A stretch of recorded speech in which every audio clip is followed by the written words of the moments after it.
नमस्कार, मैं मनीष स्वागत करता हूं आपको अपने इस यूट्यूब चैनल पे।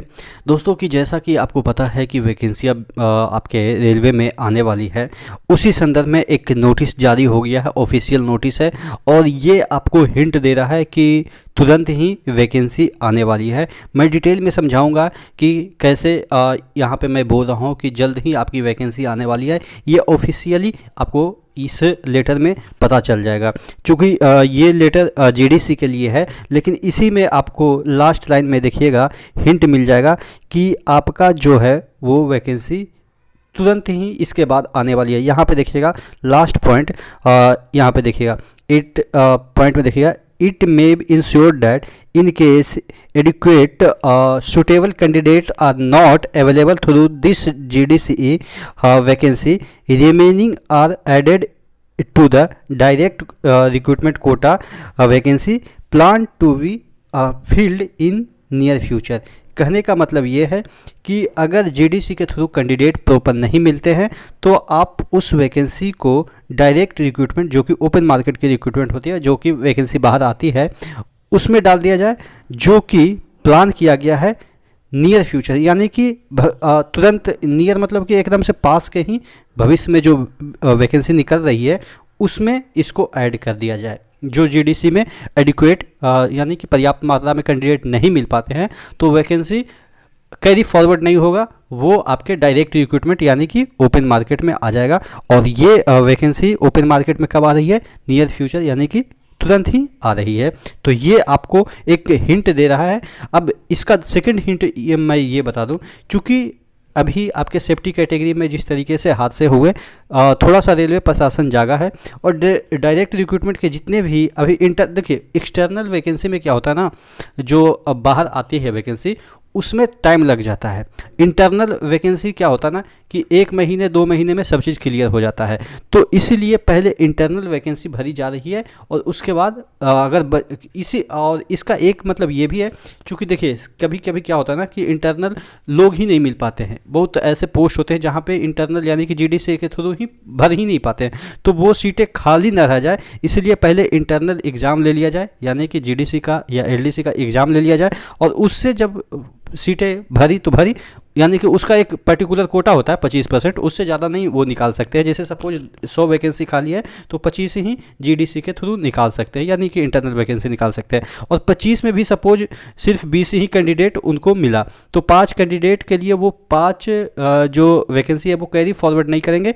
ये आपके ओपन मार्केट में जो और भी वैकेंसी बच जाते हैं तो वो ओपन मार्केट में उसको इंक्लूड कर लिए जाते हैं। तो इसीलिए जीडीसी के एग्ज़ाम वैकेंसी खाली होती है तो सबसे पहले जीडीसी का ही एग्ज़ाम होती है, तब जाके ओपन मार्केट में आती है वैकेंसी। तो ये जैसे ही इसका वैकेंसी क्लियर हो जाएगा आपके ओपन मार्केट की वैकेंसी आ जाएगी। इसमें कह रहा है क्या, देखिएगा इसमें कह रहा है जनरल डिपार्टमेंटल कम्पिटिटिव एग्जामिनेशन, यहाँ पे देखिएगा competitive examination GDC filling up 25% of direct recruitment quota, यानी कि जो आपके डायरेक्ट रिक्रूटमेंट के जितने भी पोस्ट होते हैं उसके 25% जो जीडीसी के वैकेंसी है उसको जल्द से ही भरने के लिए ये सभी जोनल मैनेजर को लिखा गया। देखिएगा all general manager all zone railway only, it has been decided to conduct GDC in critical safety category in a centralized manner for all zonal railway, the instruction with respect to which are as under, यानी कि सभी zone में safety category में आपके GDC exam करने के लिए ये लेटर लिखा गया है। यहाँ पे देखिएगा कब से इसका फॉर्म भरा जाना है, सभी वेबसाइट पे आ जाएगा, सभी जोन के वेबसाइट पे आ जाएगा।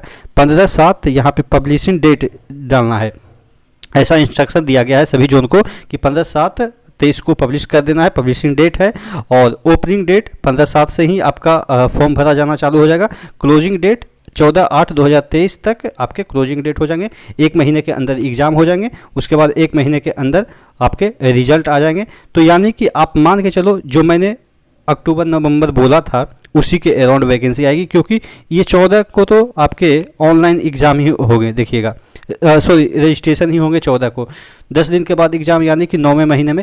यानी कि मैं यही कह रहा हूँ कि इस जो आपके ईयर है उसके लास्ट में ही आपकी वैकेंसी देखने को मिल सकती है। ग्रुप डी की हो सकता है कि पहले ही देखने को मिल जाए, क्योंकि ये जो जीडीसी की वैकेंसी है वो आपके टेक्नीशियन, एएलपी, आपके जनरल जो ट्रेन मैनेजर होते हैं या आपके जूनियर इंजीनियर उसके हैं। तो ग्रुप डी का इससे तो कोई फ़र्क ही नहीं पड़ता है। तो ग्रुप डी का पहले हो सकता आ जाए या आरपीएफ का पहले आ जाए, लेकिन और भी जो आपके टेक्नीशियन हो, एएलपी हो, वो इस साल के लास्ट में ही आपको देखने को मिल सकती है। और जनरल मैनेजर, ट्रेन मैनेजर वगैरह वगैरह ये सब देखिएगा। तो अब देख लेते हैं यहाँ पे क्या कर रहा है। 25% of direct recruitment vacancy including vacancy occurring in assessment period from 1/7/2023 से 1/7/2025, यानी कि 1/7/2023 से 1/7/2025 तक जितने भी वैकेंसी खाली होंगे उसको भी अब मद्देनजर रखना है। ठीक है, तो अब 25 तक समझ सकते हैं कि कितने वैकेंसी खाली होंगे, क्योंकि इनके पास डेटा रहता है कि कौन कब रिटायर हो रहा है। तो वैकेंसियाँ तो भरमार तरीके से आ रही है, आपको देखने को मिल रहा है यहाँ पे कि 25 तक के जितने भी वैकेंसियाँ खाली होगी उसको यहाँ पे इंक्लूड किया जा रहा है। तो आपके पास ये लास्ट मौका होगा 25 तक की कोई वैकेंसी फिर से आए, यानी कि एक बार ये आ जाएगी उसके बाद 25 तक कोई वैकेंसी आए। हो सकता है ये 25 तक वो एग्ज़ाम को खींच के ही लेके चला जाए, जैसा इसका रवैया रहा है हमेशा से।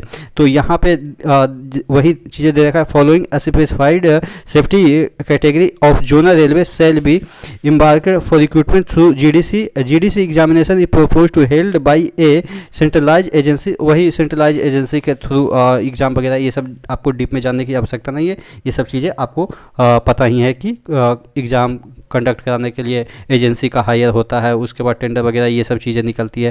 तो देखिएगा यहाँ पे 3 कैटेगरी में वैकेंसी निकलेगी। देखिएगा एक होगा, देखिएगा एप्लीकेशन में भी invited eligible serving regular employ. अच्छा, एक चीज़ इसमें बहुत सारे लोग कंफ्यूज करते हैं, रेगुलर एम्प्लॉय का मतलब क्या होता है। जो प्रोविजन पीरियड में होते हैं क्या वो रेगुलर एम्प्लॉय होते हैं? वो भी रेगुलर एम्प्लॉय होते हैं। चूँकि देखिए रेगुलर एम्प्लॉय और टेम्पररी एम्प्लॉय में अंतर मैं आपको समझा देता हूँ।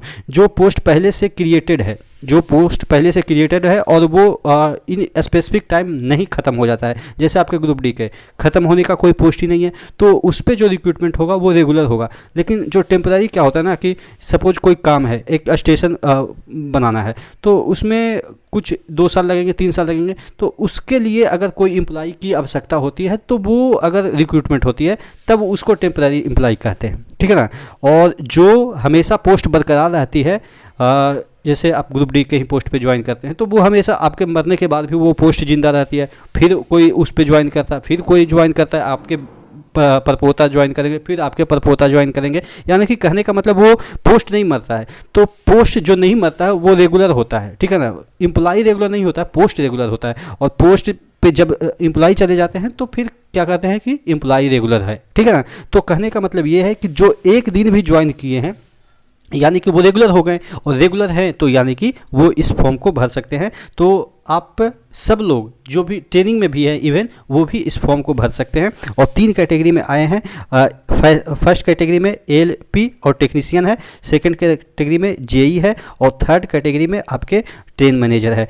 तो आप अपने अनुसार जिस भी जगह पे आप एलिजिबल हैं उसको फॉर्म भर सकते हैं। यहाँ पे देखिएगा एप्लीकेशन में भी invited for eligible serving regular employ including from related PU as per extent of norms for critical safety category of zonal railway other than workshop. और यहाँ पे assistant loco pilot, technician, junior engineer और train manager के लिए ये आपके GDC इन्हीं कर रहे हैं। और अगर हम बात कर लेते हैं कि यहाँ पे देखिएगा ग्रुप 1 में रखा है एएलपी टेक्नीशियन को ग्रुप 1 में, फिर जूनियर इंजीनियर और वेरियस डिपार्टमेंट को ग्रुप 2 में रखा है, ट्रेन मैनेजर को ग्रुप 3 में रखा है। और आगे देख लेते हैं। देखिए एक कैंडिडेट अगर तीनों के लिए एलिजिबल है तो तीनों भर सकते हैं, जैसे ग्रुप डी वाले कैंडिडेट हैं। लेकिन जो टेक्नीशियन वाले कैंडिडेट हैं वो एलपी के लिए नहीं अप्लाई कर सकते, क्योंकि सेम ग्रेड पे हो जाता है।